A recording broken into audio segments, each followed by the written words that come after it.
A couple of days ago, we told you about Trump's radical authoritarian plan for what he would do if he ever gets back into office, Project 2025. But we didn't tell you about yet another plan of his that's just as crazy and destructive and is so stupid that if a 20-year-old interviewing for an internship in Congress suggested it, they'd be laughed out of the office. And that's not me saying that. That's Brian Riedl. It doesn't get any more elite in conservative economic policy than Brian. When Mitt Romney ran for president in 2012, Brian was the guy who came up with all of his tax and budget plans. So I wanted to ask him what he thought about Donald Trump's core economic idea of getting rid of the income tax and replacing it with tariffs on imports. And what Brian had to say shocked me. It went way further than I expected, and it was an absolute masterclass, expert takedown of one of Donald Trump's stupidest and most destructive ideas. Take a look. You wrote on Twitter, if a 20-year-old interviewing for a House internship suggested replacing the income tax with a massive tariff, they'd be laughed out of the interview. Why? To start with, it's mathematically impossible. There are $3.5 trillion in imports every year. Say if you did a 60% tariff, which is, again, basically like a sales tax, that would raise the $2.5 trillion to replace the income tax. Except for the fact that people aren't going to continue buying imports with a 60% tariff. This is something conservatives should understand with the Laffer curve. So once you start putting a 60% sales tax essentially on everything from other countries, people stop buying it. You don't raise any money. So that's for the first problem. It would be mathematically impossible to raise enough money to replace the income tax. Beyond that, it's economically nonsensical as a policy. What you're essentially doing is putting a wall around the United States, saying we're not going to import anymore. Look at a lot of the things that we import right now. We import oil for gasoline. We import fruits, vegetables, medicine, clothes, low apparel, things that are a little cheaper from China for low-income families. You really want the price of all of that to go through the roof or not be available anymore? The hardest hit would be low-income families because A, they spend more of their income, and B, they spend their income on things that are usually subject to tariffs. Then on top of it, there's the retaliation issue. If we put tariffs on the rest of the world will put tariffs on us. And there are millions of people who work in industries like electronics where we export, agriculture as well, we're going to be cut off as well. So to put it again in a finer point, the policy would raise no money. It would devastate low-income families, dramatically raise prices, and kill jobs and exports. So when I worked on the Hill, if an intern said, let's replace the income tax with tariffs, I would tell that person to go back to Econ 101 rather than serve in our office.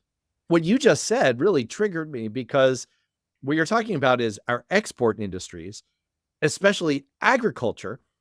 You're talking about the states that are the heart of Donald Trump's base. And so here is a guy who has tried to make his claim to being populist, to being for regular Americans. He seems to draw overwhelming support from people who are working in industries that would get devastated. So to sum it all up, it sounds like what you're saying is his economic ideas would hurt his supporters the most. Absolutely.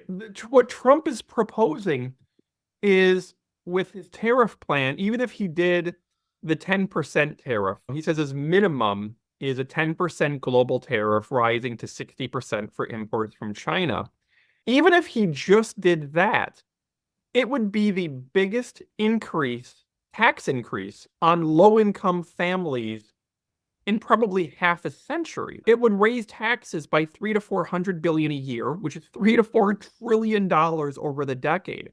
And it would be concentrated overwhelmingly on low-income families. Additionally, as you said, farmers who thrive and need exports would be cut off. And it would also raise prices because the American companies could now safely raise their prices higher because they don't have foreign competition. So American companies can say, look, I'm going to raise my own prices 20% and push up my profits at the expense of consumers because I don't have to worry about foreign competition anymore. It is a massive regressive tax hike on low-income individuals and a job killer in industries like agriculture. The reason Trump gets away with it with a lot of these voters is either he doesn't understand the economics or he assumes his voters can be tricked. Because what Trump will say is, my tariffs won't raise prices on anyone.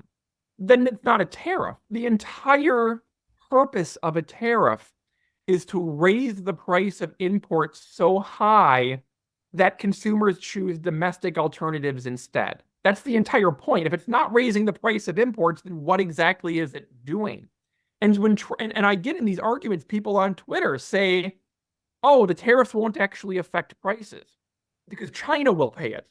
And the only takeaway is these people have absolutely no idea how tariffs work.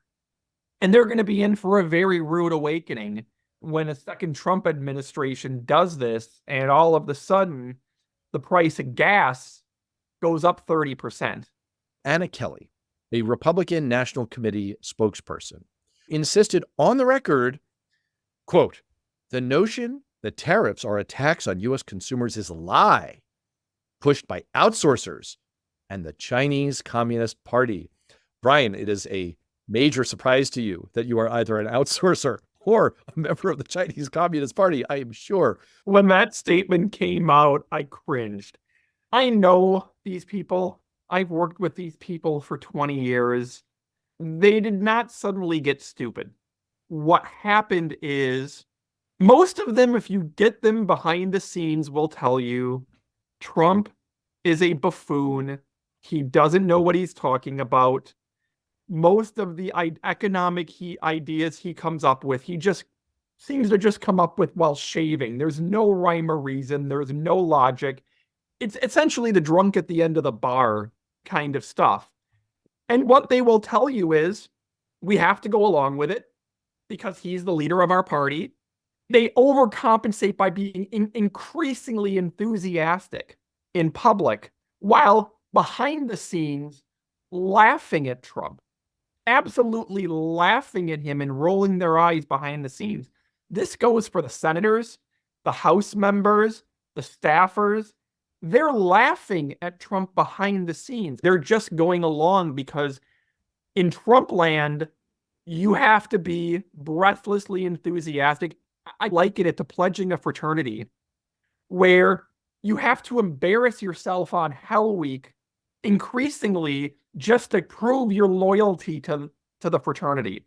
I am disgusted by it, to be honest, because I would never compromise my integrity or what I think is the good of the country policy-wise, and frankly embarrass myself like this RNC hack did, just for my job and my status. I'm sure these people are thinking of the great job they're going to get in the next Trump administration and think that they're being really creative and savvy by spinning whatever Trump says.